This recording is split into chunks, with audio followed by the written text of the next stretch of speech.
The first time the eviction notice hit her hands, Margaret's knees buckled and her breath froze. The house she had lived in for 40 years, the walls that held every memory, every birthday, every quiet evening, was no longer hers. Her children, grown and distant, had decided she should move into a small apartment better suited for her age. No arguments, no compassion, just folded arms and whispered rationalizations. Morning light spilled across an empty living room, echoing in silence. Her hands trembled as she gathered the few belongings she could carry. The phone on the table rang repeatedly, but she ignored it. She couldn't face anyone. The world outside seemed loud, harsh, and unwelcoming, and inside she felt invisible. At 71, Margaret was suddenly adrift. Health problems nagged her daily, aching joints, a heart that occasionally skipped beats. But it was the loneliness that cut deepest. She felt abandoned, even betrayed, by the people she had loved most. Each night she lay on the thin mattress of her new apartment, listening to the hum of the radiator, wondering if her life had any meaning left. Days blurred.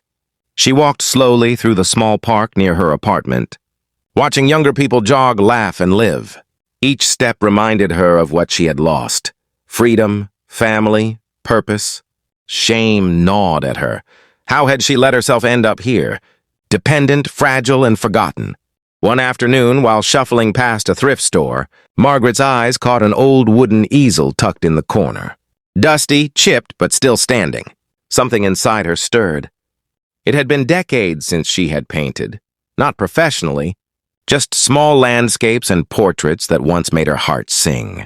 Tentatively, she bought the easel and a small set of paints with her last savings. The first brushstroke was almost comical. Her hands shook violently. Colors smeared. The paper tore. She wanted to give up immediately. But something, a quiet defiance, a flicker of stubborn pride, kept her at the table.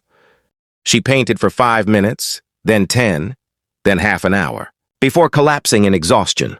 It was painful, frustrating, humbling, but alive. Weeks passed.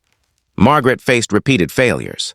Canvases she ruined, nights of self-doubt, neighbors who wondered why an old woman was wasting her time. Slowly, she started to feel a sense of purpose returning, fragile but insistent. Her small apartment gradually transformed. Canvases leaned against walls, sketches sprawled across tables. Her small apartment gradually transformed. Canvases leaned against walls, sketches sprawled across tables. The smell of paint mingled with the morning sunlight. And for the first time in months, Margaret looked forward to waking up. She began visiting the community center's art group, hesitant at first, but welcomed by a mix of other seniors discovering passions they had thought lost. No one called her a success. No sudden wealth or fame arrived.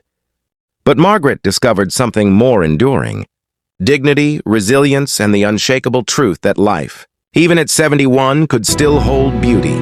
One evening, as she stepped out onto her tiny balcony, the city lights flickering like stars below, she realized something extraordinary. She had been broken, yes, but not defeated.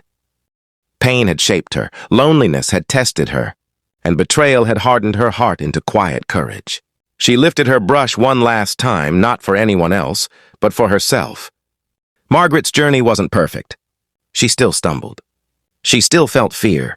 But every stroke of paint, every small triumph was a refusal to surrender.